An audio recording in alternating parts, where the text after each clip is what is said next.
Hi மக்களே, இன்றைக்கி இந்த வீடியோவில் என்ன பார்க்க போகிறோம்னா மாங்காய் பச்சடி எப்படி செய்யுதுன்னு பார்க்கலாம்.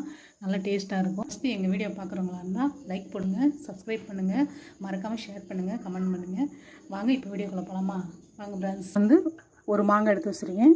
இது நல்லா கழுவிக்கிடலாம். மாங்காயை கட் பண்ணியாச்சுங்க. வாங்க எப்படி செய்கிறதுன்னு பார்க்கலாம். இப்போ ஸ்டவ் பற்ற வச்சு ஒரு கடாய் எடுத்து வச்சுக்கலாமுங்க. அதில் எண்ணெய் விட்டுக்கலாம். நான் தேங்காய் எண்ணெய் தான் விடுறேன். நல்லெண்ணெய் விட்டு இன்னும் நல்லா டேஸ்ட்டாக இருக்கும். சேர்த்துக்கலாம். நல்லா பொரிஞ்சிருச்சுங்க. இப்போ காஞ்ச மிளகா, கருவேப்பிலை எடுத்து வச்சுருக்கேன். அதையும் சேர்த்துக்கலாம். வெங்காயம் சேர்த்துக்கலாம். தேவையான உப்பு சேர்த்துக்கலாம். அளவு மஞ்சள் தூள் சேர்த்துக்கலாம். அளவு வத்தல் பொடி நம்ம காரத்துக்கு ஏற்றாப்புல சேர்த்துக்கலாம்.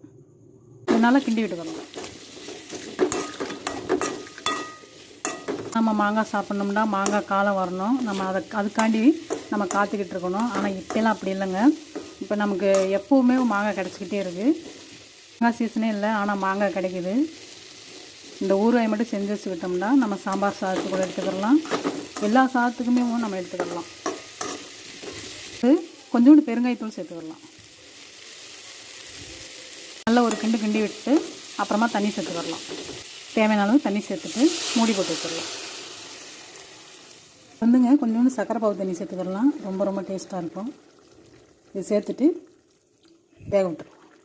சர்க்கரை சேர்த்தோம்னா இனிப்பும் புளிப்பும் சேர்ந்து அது ஒரு டேஸ்ட்டாக இருக்கும். ரொம்ப நல்லாயிருக்கும். இப்போ மாங்காய் பச்சடி நல்லா ரெடி ஆயிடுச்சு. இன்னொரு வீடியோவில் பார்ப்போம். பாய்.